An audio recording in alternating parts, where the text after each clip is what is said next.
Hello everyone, central government job അപ്ഡേറ്റിലേക്ക് എല്ലാവർക്കും സ്വാഗതം. നമ്മൾ ഇന്ന് വന്നിരിക്കുന്നത് പുതിയൊരു റിക്രൂട്ട്മെന്റിനെ പറ്റിയിട്ട് സംസാരിക്കാനാണ്. അഫ്കാറ്റ് 2025 എൻട്രി സ്കീമിനെ പറ്റിയിട്ട് പറയാനാണ് നമ്മൾ ഈ ഒരു വീഡിയോ ചെയ്യുന്നത്. കംപ്ലീറ്റ് ഡീറ്റെയിൽസ് ആണ്. ഇന്ത്യൻ എയർഫോഴ്സിന്റെ കീഴിൽ തന്നെ വരുന്ന മെയിൻ ആയിട്ടുള്ള ഒരു ജോബ് റിക്രൂട്ട്മെന്റ് ആണ് അഫ്കാറ്റിന്റെ കീഴിൽ വരുന്നത്. Gazetted A post, group A gazetted A officer ranking post ആണ് നമ്മുടെ ഈ അഫ്കാറ്റിൽ വരുന്നത്. അപ്പോൾ അതെങ്ങനെയാണ് അതിന്റെ കാര്യങ്ങളൊക്കെ കൃത്യമായിട്ട് നിങ്ങൾ മനസ്സിലാക്കി എന്ത് ചെയ്യുക, അപ്ലൈ ചെയ്യാൻ പറ്റുന്നവരാണെങ്കിൽ ഉറപ്പായിട്ടും അപ്ലൈ ചെയ്യാൻ പറ്റുന്ന ഒരു എക്സാമിനേഷൻ, യൂണിഫോം പോസ്റ്റ് പോലെയുള്ള എയർഫോഴ്സിന്റെ കീഴിൽ വരുന്ന ഒരു ഷോർട്ട് സർവീസ് കമ്മീഷൻ 14 വർഷത്തേക്ക് നിങ്ങൾക്ക് ചെയ്യാൻ പറ്റുന്ന ഏറ്റവും നല്ല പോസ്റ്റിൽ ഒന്നാണ് ഏതെന്ന് പറയുന്നത്, അഫ്കാറ്റ് എന്ന് പറയുന്നത്. അപ്പോൾ അതിനെക്കുറിച്ചിട്ട് കംപ്ലീറ്റ് ഡീറ്റെയിൽസ് നിങ്ങൾ മനസ്സിലാക്കി അപ്ലൈ ചെയ്യാനായിട്ട് ശ്രമിക്കുക.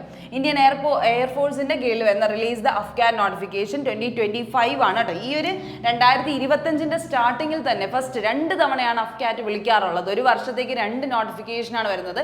ആ അഫ്കാറ്റിന്റെ തന്നെ ഫസ്റ്റ് നോട്ടിഫിക്കേഷൻ ആണ് ഇപ്പോൾ വന്നിട്ടുള്ളത്. അപ്പോൾ അതിൽ പറയുന്നത് recruit eligible candidates four class 1 gazetted officer post ആണ് കേട്ടോ. ക്ലാസ് 1 ഗസറ്റഡ് ഓഫീസർ പോസ്റ്റ് എന്തിനൊക്കെ വേണ്ടിയാണ്? ബ്രാഞ്ച് ഡ്യൂട്ടി ഉണ്ട്, അതുപോലെ തന്നെ ഗ്രൗണ്ട് ഡ്യൂട്ടി, ഓരോ ബ്രാഞ്ചസ് അനുസരിച്ച്, അതായത് ടെക്നിക്കൽ ബ്രാഞ്ച് അനുസരിച്ചിട്ടുള്ള ബ്രാഞ്ച് ഡ്യൂട്ടിയും ഉണ്ട്. അതുപോലെ തന്നെ എങ്ങനെയുണ്ട് ഗ്രൗണ്ട് ഡ്യൂട്ടി, അതായത് നോൺ ടെക്നിക്കൽ ആൻഡ് ടെക്നിക്കൽ എന്ന രീതിയിൽ തരംതിരിച്ചിട്ടാണ് ഈ ഒരു രീതിയിൽ നമ്മൾ പറയുന്നത് കേട്ടോ. ഇനി അടുത്ത ബ്രാഞ്ചസ് ത്രൂ അഫ്കാറ്റ് 1 റിക്രൂട്ട്മെന്റ് 2025. ഇപ്പോൾ ആണ് നോട്ടിഫിക്കേഷൻ വന്നത് നവംബറിലാണെങ്കിലും ഇതിന്റെ റിക്രൂട്ട്മെന്റ് നടക്കുന്നത് 2025 ഉള്ളൂ. നോട്ടിഫിക്കേഷൻ ഇപ്പോഴേ വന്ന ഒരു കാര്യമാണ് കേട്ടോ. അതുപോലെ തന്നെ air force commission admission test first ഒരു റിട്ടൺ എക്സാമിനേഷൻ ആണ്. ആ എക്സാമിനേഷനാണ് അഫ്കാറ്റ് എക്സാമിനേഷൻ ഓൺലൈൻ എക്സാമിനേഷൻ വഴി നിങ്ങൾ എന്താണ് നാഷണൽ ലെവലിൽ സെലക്ട് ചെയ്യുകയാണ് ചെയ്യുന്നത്. നാഷണൽ ലെവൽ എൻട്രൻസ് എക്സാമിനേഷൻ പോലെയാണ് conducted by the Indian air force. Twice a year, 2 വർഷം 2 ടൈംസ് ആണ്, ഒരു വർഷത്തിൽ തന്നെ 2 ടൈംസ് ആണ്, ട്വൈസ് എ ഇയർ ആണ് നടത്തുന്നത്. ആർക്കൊക്കെ അപ്ലൈ ചെയ്യാമെന്ന് ചോദിച്ചു കഴിഞ്ഞാൽ മെയിൽ ആൻഡ് ഫീമെയിൽ കാൻഡിഡേറ്റ്സിന് അപ്ലൈ ചെയ്യാം. മെയിൽ ആൻഡ് ഫീമെയിൽ കാൻഡിഡേറ്റ്സിന് അപ്ലൈ ചെയ്യാൻ പറ്റും. ഫ്ലൈയിങ് ആൻഡ് ഗ്രൗണ്ട് ഡ്യൂട്ടിക്കാണ് നിങ്ങൾക്ക് എന്ത് ചെയ്യാൻ പറ്റുന്നത്. ഈ ഒരു ഫ്ലൈയിങ് ഉണ്ട്, ഗ്രൗണ്ട് ഡ്യൂട്ടി ഉണ്ട്. Branch wise flying duty and ground duty എന്നുള്ള രീതിയിലാണ് ഇത് തിരിച്ചിരിക്കുന്നത് കേട്ടോ. അപ്പോൾ എന്തായാലും നമുക്ക് ഇതിന്റെ ഡീറ്റെയിൽസ് എന്താണെന്ന് കൃത്യമായിട്ട് മനസ്സിലാക്കാം. അഫ്കാറ്റ് നോട്ടിഫിക്കേഷൻ 2025 നടത്തുന്ന ആരാണ്? ഇന്ത്യൻ എയർഫോഴ്സ് തന്നെയാണ് നടത്തുന്നത്. പോസ്റ്റ് എന്താണ്? ഷോർട്ട് സർവീസ് കമ്മീഷൻ, SSC എന്ന് പറയുന്ന രീതിയിൽ ഷോർട്ട് സർവീസ് കമ്മീഷൻ 10 to 14 വർഷം വരെ നീളുന്ന ഒരു ഷോർട്ട് സർവീസ് കമ്മീഷനിലേക്കാണ് നിങ്ങൾക്ക് എന്ത് ചെയ്യുന്നത്, എൻട്രി കിട്ടുന്നത്. അത് ഏതിലൊക്കെയാണ്? ഒന്ന് ഫ്ലൈയിങ് ബ്രാഞ്ച് ആയിരിക്കും, അതുപോലെ ഗ്രൗണ്ട് ഡ്യൂട്ടിയും അതുപോലെ തന്നെ നമ്മുടെ ഈ എയർഫോഴ്സിന്റെ തന്നെ ഫ്ലൈയിങ് ബ്രാഞ്ചസിലും വർക്കിംഗ് നിങ്ങൾക്ക് കിട്ടുന്നതാണ് കേട്ടോ. അപ്പോൾ ഒഫീഷ്യൽ വെബ്സൈറ്റ് ആണ് ഈ കാണിക്കുന്നത്, www.afcat.cdac.in എന്ന് പറയുന്ന വെബ്സൈറ്റിൽ കയറി കഴിഞ്ഞാൽ ഇതിന്റെ റിക്രൂട്ട്മെന്റ് മൊത്തം നിങ്ങൾക്ക് അറിയാൻ പറ്റും. അഫ്കാറ്റിന്റെ നോട്ടിഫിക്കേഷൻ വന്നത് 21 നവംബർ 2024. അതിന്റെ ഷോർട്ട് നോട്ടീസ് ഓൾറെഡി അവർ റിലീസ് ചെയ്തിരുന്നു, 21 നവംബറിൽ വേണ്ടിയിട്ട് റിലീസ് ചെയ്തിരുന്നു. പക്ഷെ അതിന്റെ ഡേറ്റ് ഇപ്പോൾ അതാ കണ്ടോ, ആപ്ലിക്കേഷൻ ഫോം സ്റ്റാർട്ട് ചെയ്യുന്ന ഡേറ്റ് ഇപ്പോൾ വന്നിട്ടുണ്ട്. 2 ഡിസംബർ 2024 സ്റ്റാർട്ട് ആവുന്നത്. ഡിസംബർ 2 തൊട്ടേ ആപ്ലിക്കേഷൻ ഓപ്പൺ ആണ്. എന്ന് വരെയുണ്ട് നിങ്ങൾക്ക് ലാസ്റ്റ് ഡേറ്റ് എന്ന് ചോദിച്ചു കഴിഞ്ഞാൽ 31 ഡിസംബർ വരെ. ഈ മാസം 31 വരെ നിങ്ങൾക്ക് സമയമുണ്ട്. 2-ാം തീയതി തുടങ്ങി 31 വരെ സമയമുണ്ട്. ഈ ഡീറ്റെയിൽസ് എല്ലാം കൃത്യമായിട്ട് മനസ്സിലാക്കി നിങ്ങൾ പഠിക്കാൻ റെഡി ആണെങ്കിൽ ഉറപ്പായിട്ടും എന്ത് ചെയ്യുക, ഈ ഒരു എക്സാമിനേഷന് വേണ്ടി അപ്ലൈ ചെയ്യുക. എക്സാം ഡേറ്റ് വരുന്നത് ഫെബ്രുവരി 2025 കേട്ടോ. ഫെബ്രുവരി 2025 നിങ്ങളുടെ ഡേറ്റ് വരുന്നത്, എക്സാം ഡേറ്റ് വരുന്നത് കേട്ടോ. അപ്പോൾ ഇതൊക്കെ പെട്ടെന്ന് നടക്കുന്ന പ്രോസസ്സാണ്. നിങ്ങൾക്ക് യൂണിഫോം പോസ്റ്റ് ആഗ്രഹിക്കുന്നു, അല്ലെങ്കിൽ ഇന്ത്യൻ എയർഫോഴ്സിന്റെ കീഴിൽ ഒരു ജോലിയാണ് ആഗ്രഹിക്കുന്നതെങ്കിൽ നിങ്ങൾ ഹാർഡ് വർക്ക് ചെയ്യാൻ റെഡി ആണോ, നിങ്ങൾക്ക് ഏറ്റവും ബെസ്റ്റ് ഒരു ഓപ്പർച്യൂണിറ്റിയാണ് അഫ്കാറ്റ് എന്ന് പറയുന്നത് കേട്ടോ. ആ ഒരു കാര്യം ആലോചിക്കുക. സാലറി സ്ട്രക്ചറും എന്താണ്, വളരെ നല്ല സാലറിയാണ്. കാരണം ഓഫീസർ സ്കെയിലാണ്. ഓഫീസർ സ്കെയിൽ ആയതുകൊണ്ട് തന്നെ ലെവൽ 10 ആണ് നിങ്ങൾക്ക് വരുന്നത്. 56,000 തൊട്ട് 1,77,000 വരെ കിട്ടുന്ന രീതിയിലുള്ള ഫ്ലൈയിങ് ബ്രാഞ്ച്, ഫ്ലൈയിങ് ഓഫീസറായിട്ട് കിട്ടുന്നത്. ഗ്രൗണ്ട് ഡ്യൂട്ടി ഏകദേശം 56,000 തൊട്ട് സ്റ്റാർട്ട് ചെയ്യുന്നതാണ്. നിയർ ബൈ ഒരു 1 lakh വരെ നിങ്ങൾക്ക് എന്ത് ചെയ്യാം, മാസം കയ്യിൽ കിട്ടുന്ന ഒരു ബ്രാഞ്ചാണ് ശരിക്കും പറഞ്ഞാൽ ഈ അഫ്കാറ്റിന്റെ കീഴിൽ വരുന്നത്. നിങ്ങൾ കുറച്ച് നാൾ സർവീസ് ഇരിക്കുമ്പോൾ തന്നെ നിങ്ങൾക്ക് പല രീതിയിലുള്ള അലവൻസ്, സെൻട്രൽ ഗവൺമെന്റ് ആയിക്കോട്ടെ അല്ലെങ്കിൽ എയർഫോഴ്സിന്റെ പ്രത്യേകത ആയിക്കോട്ടെ, എങ്ങനെ ആയാലും നിങ്ങൾക്ക് പല രീതിക്കുള്ള അലവൻസ് കയറി വന്നിട്ട് നിങ്ങളുടെ കയ്യിൽ കിട്ടുന്ന ഒരു സാലറി എന്ന് പറയുന്നത് 1 lakh അടുപ്പിച്ച് തന്നെ ആയിരിക്കും. അത് ഗ്യാരണ്ടിയാണ്. 50,000 പ്ലസ് എന്ന് പറയുന്ന സാലറി എന്തായാലും കാണും. 56 എന്ന് പറയുന്നത് 60,000 എന്നുള്ള രീതിയിൽ തന്നെയാണ് പോകുന്നത് കേട്ടോ. അപ്പോൾ അതൊക്കെ ആലോചിച്ച് നിങ്ങൾ എന്ത് ചെയ്യുക, നിങ്ങളൊരു നല്ലൊരു ഓപ്ഷനായിട്ട് തന്നെ എന്ത് ചെയ്യുക, ഇതിനു വേണ്ടി എഫേർട്ട് ഇട്ട് പഠിക്കാനായിട്ട് ശ്രമിക്കുക. അപ്പോൾ വാക്കൻസീസും നിങ്ങളുടെ ഏജ് കാറ്റഗറിയൊക്കെ കൃത്യമായിട്ട് മനസ്സിലാക്കുക. അതും കൂടെ നമ്മൾ എന്ത് ഡിപ്പെൻഡ് ചെയ്യുന്ന ഒരു മെയിൻ ഫാക്ടറാണ്. അതാണ് ഏറ്റവും കൂടുതൽ നമ്മൾ ശ്രദ്ധിക്കേണ്ടതുള്ളത് കേട്ടോ. ഇനി അടുത്ത് നമുക്ക് വരുന്നത് വാക്കൻസി എന്ന് പറയുന്നത് ഫ്ലൈയിങ്, ഗ്രൗണ്ട് അങ്ങനെയല്ലേ വന്നിരിക്കുന്നത്. ഇപ്പോൾ വിളിച്ചിട്ടുള്ള വാക്കൻസി എന്ന് പറയുന്നത് 336 വാക്കൻസിയാണ് വിളിച്ചിട്ടുള്ളത്. 336 വാക്കൻസിയാണ്. കാരണം ഇത് അഫ്കാറ്റ് 1 ആണ്. ഇനി അഫ്കാറ്റ് 2 എന്ന് വിളിക്കാറുണ്ട്. അപ്പോൾ ഇത് നിങ്ങൾ കൃത്യമായിട്ടൊന്ന് മനസ്സിലാക്കി ജസ്റ്റ് ഒന്ന് ഇതിനെ എൻട്രി ചെയ്യുന്നതിൽ തെറ്റൊന്നുമില്ല. കാരണം നിങ്ങൾക്ക് ഒന്ന് ട്രയൽ ബേസിസിൽ നോക്കാം. എന്നിട്ട് അടുത്തൊരു ടൈമിലേക്ക് വേണമെങ്കിൽ കൃത്യമായിട്ട് പഠിച്ചു വേണമെങ്കിൽ കയറാം. ഈ സമയത്ത് കയറാൻ നിങ്ങൾക്ക് ടൈമൊക്കെ ഉണ്ട്, അത് നിങ്ങളുടെ ഇഷ്ടമാണ്, എങ്ങനെയാണെന്ന് നോക്കുക. അഫ്കാറ്റ് എൻട്രി എന്ന് പറയുന്നത് ഫ്ലൈയിങ്ങിലും ഉണ്ട്, ഫ്ലൈയിങ് ബ്രാഞ്ചിലും ഉണ്ട്, ground duty technical and ground duty non technical എന്നുള്ള രീതിയിലുണ്ട് കേട്ടോ. അപ്പം അങ്ങനെയാണ് വരുന്നത്. ഫ്ലൈയിങ് ഡ്യൂട്ടി ആണെങ്കിൽ നിങ്ങൾക്ക് വരുന്നത് ഈ ഒരു രീതിയിൽ വാക്കൻസീസ് വരുന്നത് 21 വാക്കൻസീസ് മെയിൽ കാറ്റഗറിക്കും വാക്കൻസി വിമണിന് 9 വാക്കൻസിയുമാണ്. ഫീമെയിൽസിന് നോർമലി കുറവായിരിക്കാം. വിമണിന് 9 വാക്കൻസി ആൻഡ് മെന്നിന് 21 വാക്കൻസിയാണ് ഫ്ലൈയിങ്ങിൽ തന്നെ വരുന്നത്. അപ്പോൾ ഫ്ലൈയിങ്ങിൻ്റെ കുറച്ച് ക്വാളിഫിക്കേഷൻസ് ഒക്കെ അവിടെ നിങ്ങൾക്ക് കയറേണ്ടി വരും. അപ്പോൾ ഇനി എന്താണ് ഗ്രൗണ്ട് ഡ്യൂട്ടി എന്ന് പറയുന്നത് ടെക്നിക്കൽ ആൻഡ് നോൺ ടെക്നിക്കൽ വരുന്നത്. ഒന്നെന്ന് പറഞ്ഞാൽ ഗ്രൗണ്ട് ഡ്യൂട്ടി ടെക്നിക്കൽ വിളിച്ചിട്ടുള്ള ഏതൊക്കെയെന്ന് ചോദിച്ചു കഴിഞ്ഞാൽ എയറോനോട്ടിക്കൽ എഞ്ചിനീയറിംഗ് പഠിച്ചിട്ടുള്ളവരിൽ ഇപ്പം എയറോനോട്ടിക്കലിൽ ഇലക്ട്രോണിക്സോ ഇലക്ട്രിക്കൽ റിലേറ്റഡ് ആയിട്ടുള്ള എന്തെങ്കിലുമാണ് പഠിച്ചതെങ്കിൽ നിങ്ങൾക്ക് എന്തുണ്ട് 95 വാക്കൻസീസ് മെയിലിന് തന്നെ ഉണ്ട്. എയറോനോട്ടിക്കൽ എഞ്ചിനീയറിംഗിൽ നിങ്ങൾക്ക് എന്ത് ചെയ്യാം, ഇലക്ട്രോണിക്സ് ഇലക്ട്രിക്കൽ എഞ്ചിനീയറിംഗ് പോലെയുള്ള സംഭവങ്ങൾ, ആ ഓട്ടോമൊബൈലൈസേഷൻ അങ്ങനത്തെ കുറേ സാധനങ്ങളുണ്ടല്ലോ, ആ ഒരു രീതിയിലാണ് നിങ്ങൾ പഠിച്ചിട്ടുള്ളതെങ്കിൽ നിങ്ങൾക്ക് എന്ത് ചെയ്യാം, അതിൽ അപ്ലൈ ചെയ്യാം കേട്ടോ. ഇനി അങ്ങനെയാണ് അതിൽ വിളിച്ചിട്ട് അതിൻ്റെ ക്വാളിഫിക്കേഷൻ കൃത്യമായിട്ട് ഞാൻ പറഞ്ഞുതരാം. ഇനി അടുത്ത് നിങ്ങൾ ടെക്നിക്കലി തന്നെ വരുന്നത് ഒന്ന് ഇലക്ട്രോണിക്സും ഒന്ന് മെക്കാനിക്കലിനുമാണ് എടുത്ത് പറഞ്ഞിരിക്കുന്നത്. വാക്കൻസീസ് എടുത്ത് പറഞ്ഞിരിക്കുന്നത് ഒന്ന് ഇലക്ട്രോണിക്സ് എയറോനോട്ടിക്കൽ എഞ്ചിനീയറിംഗ് തന്നെ ഇലക്ട്രോണിക്സിലും എയറോനോട്ടിക് എഞ്ചിനീയറിംഗ് തന്നെ മെക്കാനിക്കൽ സ്ട്രീം കഴിഞ്ഞവർക്കുമാണ് മെയിനായിട്ട് പറഞ്ഞിരിക്കുന്നത് കേട്ടോ. അപ്പം 53-95 വാക്കൻസി പറയുന്നുണ്ട്.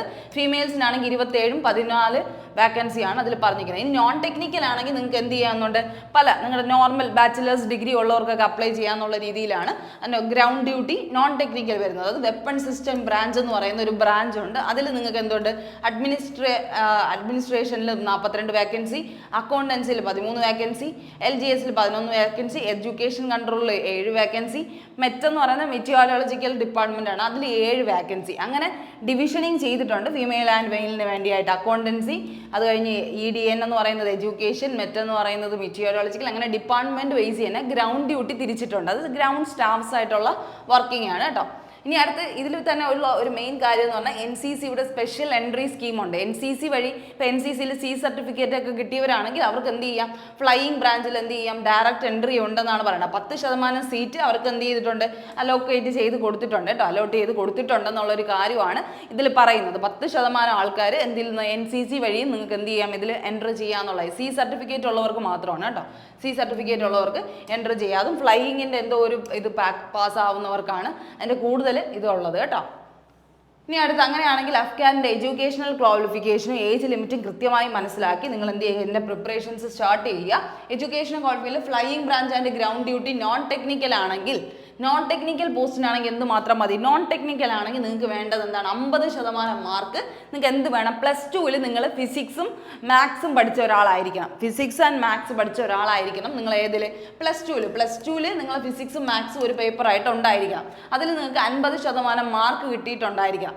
ഏതിൽ, ഫിസിക്സിലും മാത്സിലും നിങ്ങൾക്ക് ഒരു 50%-ഓളം മാർക്ക്. അത് ഏകദേശം എല്ലാവർക്കും കിട്ടുന്നതല്ലേ, കിട്ടുന്നതാണ്. ഓക്കെ, അടുത്തതിന് 3 years ഗ്രാജുവേഷൻ ഡിഗ്രി. അത് ഒന്നെന്ന് പറയുന്നത് നമ്മൾ പറഞ്ഞു ഗ്രൗണ്ട് ഡ്യൂട്ടി അല്ലെങ്കിൽ ഫ്ലൈയിങ്ങിൽ നോൺ ടെക്നിക്കൽ പോസ്റ്റ് ആണെങ്കിൽ, നോൺ ടെക്നിക്കൽ എന്ന് വെച്ചാൽ ടെക്നിക്കൽ ഫീൽഡ് ഒന്നും അല്ല പഠിച്ചിട്ടുള്ളവരെങ്കിൽ നിങ്ങൾക്ക് എല്ലാവർക്കും അപ്ലൈ ചെയ്യാം. +2ന് ഫിസിക്സും മാത്സിനും നിങ്ങൾക്ക് 50% മാർക്കും വേണം. അതുപോലെ തന്നെ 3 year ഗ്രാജുവേഷൻ ഡിഗ്രി, ഒരു ഡിഗ്രി ബേസിസിൽ നിങ്ങൾക്ക് എന്ത് ചെയ്യണം, ഒന്നീ നിങ്ങൾ ഡിഗ്രി കംപ്ലീറ്റ് ചെയ്തവരായിരിക്കണം, 3 വർഷത്തിൻ്റെ ഡിഗ്രി, അല്ലെങ്കിൽ നിങ്ങൾ എന്താണ് BTech കംപ്ലീറ്റ് ചെയ്തവർക്കും അപ്ലൈ ചെയ്യാം. ഒന്നീ ഡിഗ്രി കംപ്ലീറ്റ് ചെയ്തവരായിരിക്കണം, അല്ലെങ്കിൽ BTech, വേറൊന്നും പറയുന്നില്ല കേട്ടോ. ഡിപ്ലോമക്കാരുടെയോ ITക്കാരുടെയോ ഒന്നും പറയുന്നില്ല. ഒന്നീ നിങ്ങൾ ഡിഗ്രി എടുത്തവരായിരിക്കണം, അല്ലെങ്കിൽ BTech എടുത്തവരാണെന്നാണ് പറഞ്ഞിരിക്കുന്നത്. 60% മാർക്ക് നിങ്ങൾക്ക് ഡിഗ്രിയിലുണ്ടായിരിക്കണം. ഓക്കെ, ആ ഒരു കാര്യമാണ് പറയുന്നത്. ഓക്കെ, +2 ഡിഗ്രി അല്ലെങ്കിൽ BTech, +2 ഡിഗ്രി അല്ലെങ്കിൽ BTech ഉള്ളവർക്ക് അപ്ലൈ ചെയ്യാം. 60% മാർക്ക് ഉണ്ടായിരിക്കണം. ഇനി ഗ്രൗണ്ട് ഡ്യൂട്ടി ടെക്നിക്കലാണ് വരുന്നതെങ്കിൽ, ടെക്നിക്കൽ പോസ്റ്റിലാണ് വരുന്നതെങ്കിൽ നിങ്ങൾക്ക് എന്ത് വേണം, എയറോനോട്ടിക്കൽ എഞ്ചിനീയറിംഗ് ഇലക്ട്രോണിക്സിൽ ചെയ്തവരായിരിക്കണം. എയറോനോട്ടിക്കൽ എഞ്ചിനീയറിംഗ് ഇലക്ട്രോണിക്സിൽ ചെയ്തവരായിരിക്കണം. അതിൽ 60% മാർക്ക് വേണം. ഓക്കെ, അതിൻ്റെ ഒപ്പം തന്നെ ഈ 10+2 അത് നമ്മൾ പറഞ്ഞത് ഓട്ടോമാറ്റിക്കലി ആണ്, എല്ലാത്തിനും ഉണ്ട്. 10+2ൽ നമ്മൾ എന്ത് ചെയ്യണം, ഫിസിക്സ് മാത്സ് പഠിച്ചവരായിരിക്കണം. പിന്നെ graduation or post graduation in the field of engineering, അതാണ് നിങ്ങൾ വേണ്ടതായിട്ടുള്ള മെയിൻ കാര്യം. ഈ ശരിക്കും പറഞ്ഞാൽ ടെക്നിക്കൽ പോസ്റ്റിൽ എന്തായാലും എഞ്ചിനീയറിംഗ് ആൾക്കാർക്ക് മാത്രമേ അപ്ലൈ ചെയ്യാൻ പറ്റത്തുള്ളൂ. അല്ലെങ്കിൽ എയറോനോട്ടിക്കലിൻ്റെ രീതിയിലുള്ള എയർസ്പേസിൻ്റെ എന്തെങ്കിലും ഒരു ടൈപ്പ് ഓഫ് കോഴ്സസ് കംപ്ലീറ്റ് ചെയ്തവരാണെങ്കിൽ അവർക്കും അപ്ലൈ ചെയ്യാമെന്നുള്ളൊരു കാര്യമാണ് പറയുന്നത്. എന്തായാലും മനസ്സിലാക്കാൻ നിങ്ങൾക്ക് കുറഞ്ഞത് 3 ഇയേഴ്സ് ആ ഒരു പീരീഡ് വേണം. ആ പീരീഡിൻ്റെ കാര്യമാണ് പറയുന്നത്. 3 ഇയേഴ്സ് കംപ്ലീറ്റ് ഡിഗ്രി അല്ലെങ്കിൽ കംപ്ലീറ്റ് എന്താണ് എഞ്ചിനീയറിംഗ് ഡിഗ്രി എന്നുള്ള രീതിയിലാണ് പറയുന്നത്. അല്ലെങ്കിൽ പോസ്റ്റ് ഗ്രാജുവേഷൻ കംപ്ലീറ്റ് ചെയ്യുന്നവരായിരിക്കണം എന്ന് പറയുന്നുണ്ട്. എന്തായാലും ടെക്നിക്കലിൽ ഒരിക്കലും ഡിഗ്രി നോർമൽ ഡിഗ്രിക്കാരെ എടുക്കുന്നതല്ല. എന്ത് തന്നെ വേണം, നിങ്ങൾക്ക് എഞ്ചിനീയറിംഗ് ഡിഗ്രി തന്നെ വേണമെന്നുള്ളൊരു കാര്യം കൃത്യമായിട്ട് മനസ്സിലാക്കിക്കോളാം. ഇനി ഫ്ലൈയിങ് ബ്രാഞ്ചിനാണെങ്കിൽ എന്താണ് 20 to 24 ഇയേഴ്സ് വരെ ഉള്ളവർക്ക് അപ്ലൈ ചെയ്യാം. 20 to 24 ഇയേഴ്സ് വരെ ഉള്ളവർക്ക് അപ്ലൈ ചെയ്യാം. Okay, 20 to 24 years. ഇതിന് പ്രത്യേകിച്ച് ഏജ് ലിമിറ്റ് എന്താണ് ഏജ് റിലാക്സേഷൻ ഒന്നും പറയുന്നില്ല. ഇനി നോർമലി എല്ലാ എക്സാമിനും ഉള്ളതുപോലെ ഉണ്ടോ എന്ന് നമുക്ക് അറിയാൻ പറ്റുന്നില്ല. കാരണം ഇതിൽ നോട്ടിഫിക്കേഷനിൽ അത് എടുത്ത് പറയുന്നുണ്ടായിരുന്നില്ല. ഓക്കെ, അപ്പോൾ എന്തെങ്കിലും ഇത് വരുന്നെങ്കിൽ ഞാൻ കമൻറ്റ് സെക്ഷനിൽ അറിയിച്ചേക്കാം അങ്ങനെ എന്തെങ്കിലും റിലാക്സേഷൻ ഉണ്ടെങ്കിൽ. ഓക്കെ, അപ്പോൾ നിങ്ങൾ മനസ്സിലാക്കുക 20 to 24 ഇയേഴ്സ് വരെ ഉള്ളവർക്കാണ് പറയുന്നത്. Candidates must have born between 2002 to 2006 എന്നുള്ള രീതിയിലാണ് പറയുന്നത്. ഇതിനിടയ്ക്ക് ജനിച്ചവർക്ക് എന്ത് ചെയ്യാം, 20 to 24 ഇയേഴ്സ് ഉള്ളവർക്ക് അപ്ലൈ ചെയ്യാൻ പറ്റുമെന്നാണ് പറയുന്നത്. അങ്ങനെയാണെങ്കിൽ ഗ്രൗണ്ട് ഡ്യൂട്ടി ആണെങ്കിൽ നിങ്ങൾക്ക് എന്ത് ചെയ്യാം 20 to 26 ഇയേഴ്സ് വരെ ഉള്ളവർക്ക് അപ്ലൈ ചെയ്യാം. ഗ്രൗണ്ട് ഡ്യൂട്ടി ആണെങ്കിൽ നിങ്ങൾക്ക് 20 to 26 ഇയേഴ്സ് വരെ ഉള്ളവർക്ക് അപ്ലൈ ചെയ്യാം. അതിൻ്റെയും ടൈം ലൈൻ ഇതാ പറയുന്നുണ്ട്. അപ്പോൾ ഫ്ലൈയിങ് ബ്രാഞ്ചിലേക്ക് 20 to 24 വയസ്സ് വരെ ഉള്ളവരെ എടുക്കുകയുള്ളൂ. ഗ്രൗണ്ട് ഡ്യൂട്ടി ആണെങ്കിൽ 20 to 26 ആണ്. മാരിറ്റൽ സ്റ്റാറ്റസ്, നിങ്ങൾ മാരേജിൻ്റെ കാര്യം നമ്മൾ പറയുമ്പോൾ എന്താണ് അൺമാരീഡ് ആയിരിക്കണം. ഇങ്ങനത്തെ പോസ്റ്റുകളിൽ കയറുമ്പോൾ നിങ്ങൾ കയറുന്ന സമയത്ത് അല്ലെങ്കിൽ നിങ്ങളുടെ ട്രെയിനിങ് ഫേസിലെങ്കിലും നിങ്ങൾ എന്തായിരിക്കണം, അൺമാരീഡ് ആയിരിക്കണം എന്നാണ് പറയുന്നത്. Candidates must be unmarried at the time of commencement of course. ഈ എക്സാം ഒക്കെ അറ്റൻഡ് ചെയ്യുന്ന സമയത്ത് നിങ്ങൾ അൺമാരീഡ് ആയിരിക്കണം. ഡ്യൂറിങ് ട്രെയിനിങ് ഉൾപ്പെടെ ട്രെയിനിങ് വരെ നിങ്ങൾ എന്ത് ചെയ്യണം, അൺമാരീഡ് ആയിരിക്കണം. അത് കഴിഞ്ഞിട്ടുള്ള കാര്യം പറയുന്നില്ല. സെലക്ഷൻ കിട്ടിക്കഴിഞ്ഞാൽ കുഴപ്പമില്ല, പക്ഷേ അതുവരെ നിങ്ങൾ എന്തായിരിക്കണം, അൺമാരീഡ് ആയിരിക്കണം. ഓക്കെ, പിന്നെ എന്താണ് കാൻഡിഡേറ്റ് ഇന്ത്യൻ സിറ്റിസൺ ആയിരിക്കണം എന്നുള്ളൊരു കണ്ടീഷനാണ് പിന്നെ പറയുന്നത്. ഓക്കെ, ഇത്രയും കാര്യമാണ് അതിൽ പറയുന്നത്. ഇനി എക്സാം പ്രൊസീജിയർ എന്താണെന്ന് നമുക്ക് ജസ്റ്റ് ഒന്ന് നോക്കാം. നമുക്ക് വരുന്ന സ്റ്റേജസ് ഒന്ന് കൃത്യമായിട്ട് മനസ്സിലാക്കുക. നമുക്ക് എല്ലാവരും അഫ്കാറ്റ് എന്ന് പറയുമ്പോൾ ആദ്യം വരുന്ന ഒരു മെയിൻ സാധനം എന്ന് പറഞ്ഞാൽ AFSBയുടെ ഇൻ്റർവ്യൂ ആണ്. ഇൻ്റർവ്യൂ എന്ന് പറയുന്നത് കുറച്ചൊന്ന് കട്ടിയുള്ള ഇൻ്റർവ്യൂ ആണ്. ആ ഇൻ്റർവ്യൂ നമ്മൾ ഭയങ്കരമായിട്ട് 5 days ഒരു ഇൻ്റർവ്യൂ പാറ്റേൺ ആണ് വരുന്നത്. അതിൽ നമ്മുടെ സൈക്കോളജിക്കൽ ടെസ്റ്റ്, കോഗ്നേറ്റീവ് ഡെവലപ്മെൻറ്റ്, എല്ലാ രീതിയിലുള്ള നമ്മുടെ മെമ്മറി ടെസ്റ്റ്, അങ്ങനത്തെ എല്ലാ രീതിക്കും നമ്മുടെ കംപ്ലീറ്റ്ലി ചെക്ക് ചെയ്യുന്ന ഒരു ടെസ്റ്റാണ് ഇൻ്റർവ്യൂവിൽ വരുന്നത്. ഗ്രൂപ്പ് ഡിസ്കഷൻ മോഡലിലുള്ള എല്ലാ കാര്യങ്ങളും ഉണ്ട്. ഓരോ ദിവസവും ഓരോ ഇവൻറ്റ് ടൈപ്പാണ്. ഓക്കെ, ഫസ്റ്റ് എന്തായാലും റിട്ടേൺ ടെസ്റ്റ് ആണ്. അത് നമ്മൾ ക്വാളിഫൈ ചെയ്യാൻ ആദ്യമായിട്ട് ശ്രമിക്കുക. അപ്പോൾ നമുക്ക് വരുന്ന ക്വസ്റ്റ്യൻസ് 100 ക്വസ്റ്റ്യൻസ് ആണ് വരുന്നത്. നിങ്ങൾക്ക് ഇൻറ്റു 3 മാർക്സ് ആണ്. അതായത് ടോട്ടൽ 300 മാർക്കിനാണ് എക്സാം നടത്തുന്നത്. അതിൽ മോഡ് ഓഫ് എക്സാമിനേഷൻ ഓൺലൈൻ ആയിട്ടാണ്. ഓൺലൈൻ എക്സാമിനേഷൻ ആയിരിക്കും വരുന്നത്. ഓൺലൈൻ എക്സാമിനേഷൻ ആയിരിക്കും വരുന്നത്. ഡ്യൂറേഷൻ വരുന്നത് 2 hours ആണ്. 2 hours 100 ക്വസ്റ്റ്യൻ ചെയ്യാൻ നിങ്ങൾക്ക് 2 മണിക്കൂർ സമയമുണ്ട്. ഒരു ക്വസ്റ്റ്യന് ഒരു നെഗറ്റീവാണ്. ഒരു ക്വസ്റ്റ്യൻ തെറ്റിക്കഴിഞ്ഞാൽ 1 മാർക്ക് പോകും. ഓക്കെ, ഒരു ക്വസ്റ്റ്യൻ തെറ്റിയാൽ 1 നെഗറ്റീവും, അതുപോലെ ഒരു ക്വസ്റ്റ്യൻ ശരിയായാൽ 3 മാർക്കും എന്നുള്ള രീതിയിലാണ് ആ ഒരു മാർക്കിംഗ് സിസ്റ്റം വരുന്നത് കേട്ടോ. അപ്പോൾ റിട്ടേൺ എക്സാം അത്യാവശ്യം നമുക്ക് ക്വാളിഫൈ ചെയ്യാമെന്നുള്ള ഒരു കാര്യം തന്നെയാണ്. ഏകദേശം ഒരു 80 എന്നുള്ളൊരു റേഞ്ചിലെങ്കിലും നിങ്ങൾ പഠിക്കാനായിട്ട് എപ്പോഴും ശ്രമിക്കുക. 80 അല്ല ഞാൻ പറയുന്നത്, 300-നാണെങ്കിൽ നമ്മൾ 80 ക്വസ്റ്റ്യൻസ് എങ്കിലും ഏകദേശം അറ്റൻഡ് ചെയ്യാൻ പറ്റണം. ഇപ്പോൾ 300-നാണെങ്കിൽ ഏകദേശം ഒരു 150 മേലിൽ മേടിച്ചാലും കയറുന്നവർ ഒരുപാട് പേരുണ്ട്. എന്തായാലും നിങ്ങളൊരു 200 കണക്കാക്കി എന്ത് ചെയ്യുക, പഠിക്കാനായിട്ട് ശ്രമിക്കുക. അപ്പോൾ അത് നിങ്ങൾക്ക് റിട്ടേൺ എക്സാമിനേഷൻ ക്വാളിഫൈ ചെയ്യാൻ വലിയ ബുദ്ധിമുട്ടല്ല, അത്യാവശ്യം ചെയ്യാൻ പറ്റുന്നതാണ്. ഇനി AFSBയുടെ ഇൻ്റർവ്യൂ ആണ് പിന്നെ വരുന്നത്. അതെന്താണ്, നിങ്ങളുടെ ക്വാളിഫൈഡ് ഇൻ ഓൺലൈൻ ടെസ്റ്റ്. ഈ ടെസ്റ്റിൽ നിങ്ങൾ പാസ്സായവരൊക്കെ ആയിരിക്കും ഇത് വരുന്നത് AFSBയുടെ ഇൻ്റർവ്യൂ വരുന്നത്. ഇൻ്റർവ്യൂ വരുന്നത് അത് 5 ദിവസമാണ്. നിങ്ങൾ എവിടെയാണോ പോവേണ്ടത് അങ്ങ് ചിലപ്പോൾ പോവേണ്ടി വരും. എവിടെ വെച്ചാണോ ഇവർ ഇത് വിളിക്കുന്നത്, മിക്കവാറും ചിലപ്പോൾ ഈ ഹൈദരാബാദ് റീജിയനിലൊക്കെ ആയിരിക്കാം ചിലപ്പോൾ വിളിക്കുന്നത്. അത് എവിടെയാണെന്ന് നമുക്ക് കൃത്യമായിട്ട് പറയാൻ പറ്റത്തില്ല. അവർ വിളിക്കുന്ന ഒരു സെൻറ്ററിലായിരിക്കും. കേരളയിൽ വിളിക്കുമെന്ന് അറിയത്തില്ല. എന്താണ് മെജോറിറ്റി നമുക്ക് എപ്പോഴും ഇവിടെ കിട്ടുന്നത് എവിടെയാണ്, ദൂരോട്ട് ആ നോർത്ത് ഇന്ത്യൻ സൈഡ്സിൽ അല്ലെങ്കിൽ എന്താണ് ഈ ഒരു സെൻട്രൽ സൈഡ്സിലൊക്കെയാണ് കിട്ടുന്നത് കേട്ടോ. ആ കാര്യം ആലോചിക്കുക. പിന്നെ എന്താണ് മെഡിക്കൽ എക്സാമിനേഷൻ വരുന്നത്. പിന്നെ അത് കഴിഞ്ഞിട്ടാണ് മെഡിക്കൽ വരുന്നത്. മെഡിക്കൽ വരുന്നത് 2 സെൻറ്റേഴ്സിലാണ്. ഒന്നെന്ന് പറയുന്നത് ഏവിയേഷൻ മെഡിസിൻ ബാംഗ്ലൂരും അതുപോലെ എയർഫോഴ്സ് സെൻട്രൽ മെഡിക്കൽ എസ്റ്റാബ്ലിഷ്മെൻറ്റ് എന്ന് പറയുന്ന 2 സ്ഥലത്താണ് എന്ത് വരുന്നത്, ഈ പറയുന്ന മെഡിക്കൽ എക്സാമിനേഷൻ കണ്ടക്ട് ചെയ്യുന്നത്. അപ്പോൾ ഫസ്റ്റ് റിട്ടേൺ എക്സാമിനേഷൻ ക്വാളിഫൈ ആവുക, അത് കഴിഞ്ഞ് ഇൻ്റർവ്യൂ, അത് കഴിഞ്ഞാണ് മെഡിക്കൽ വരുന്നത്. എന്തായാലും കേരളത്തിൽ തന്നെ സെൻറ്റർ എന്താണ് എക്സാം സെൻറ്റേഴ്സ് കിട്ടുമായിരിക്കും. പക്ഷേ നമുക്ക് പുറത്ത് പോയായിരിക്കും എന്ത് ചെയ്യുന്നത്, ഫിസിക്കലായാലും ട്രെയിനിങ് ആയാലും ഇൻ്റർവ്യൂ ആയിട്ടൊക്കെ എന്തായിരിക്കും എല്ലാം പുറത്തായിരിക്കും കേട്ടോ. ആ കാര്യം ആലോചിക്കുക. ഓക്കെ, ഇതെന്താണ് ഓൾ ഇന്ത്യ വാക്കൻസി ആണ്. കൊണ്ട് എല്ലാ പേർക്കും അപ്ലൈ ചെയ്യാൻ പറ്റുന്ന ഒരു എക്സാമിനേഷനാണ്. ആപ്ലിക്കേഷൻ ഫീ 2025 പ്രകാരം പറയുന്നത് എത്രയാണ്, എല്ലാ പേർക്കും SC/ST എന്നുള്ളൊരു കൺസിഡറേഷൻ ഒന്നും പറയുന്നില്ല. 550 രൂപയാണ് പ്ലസ് GST എന്നുള്ള രീതിയിലാണ് പറഞ്ഞിട്ടുള്ളത്. ഇനി എന്തെങ്കിലും ചേഞ്ചസ് ഉണ്ടെങ്കിൽ ഞാൻ അറിയിക്കാം. എന്തായാലും സാലറി വരുന്നത് നിങ്ങൾക്ക് അറിയായിരിക്കും, ലെവൽ 10 ആണ്. 56,000 തൊട്ട് 1,77,000 വരെ വരുന്ന സാലറി പാക്കേജും 550 രൂപയാണ് നിങ്ങൾ ഓൺലൈൻ എക്സാമിനേഷൻ ഫീ ആയിട്ട് അടയ്ക്കേണ്ടത്. അത് നിങ്ങൾക്ക് എങ്ങനെ വേണമെങ്കിലും ഓൺലൈൻ വഴിയാണ് അടയ്ക്കേണ്ടത്. പക്ഷെ എന്താണ് പ്ലസ് GST എന്നുള്ള ഇപ്പോൾ എന്തായാലും ഏകദേശം ഒരു 700-800 അടുപ്പിച്ചിട്ടായിരിക്കും നിങ്ങൾക്ക് വരുന്നത് ഫീസ് സ്ട്രക്ചർ വരുന്നത്. അപ്പോൾ കൃത്യമായിട്ട് നിങ്ങൾ പഠിക്കാൻ റെഡി ആണെങ്കിൽ ഉറപ്പായിട്ടും പഠിക്കാൻ ശ്രമിക്കുക. ഇപ്പോൾ നിങ്ങളുടെ റിട്ടൺ എക്സാമിനേഷൻ ആണെങ്കിൽ സിലബസ് എന്ന് പറയുന്നത് നമ്മുടെ നോർമൽ SSC RRBയുടെ സിലബസ് തന്നെയാണ്.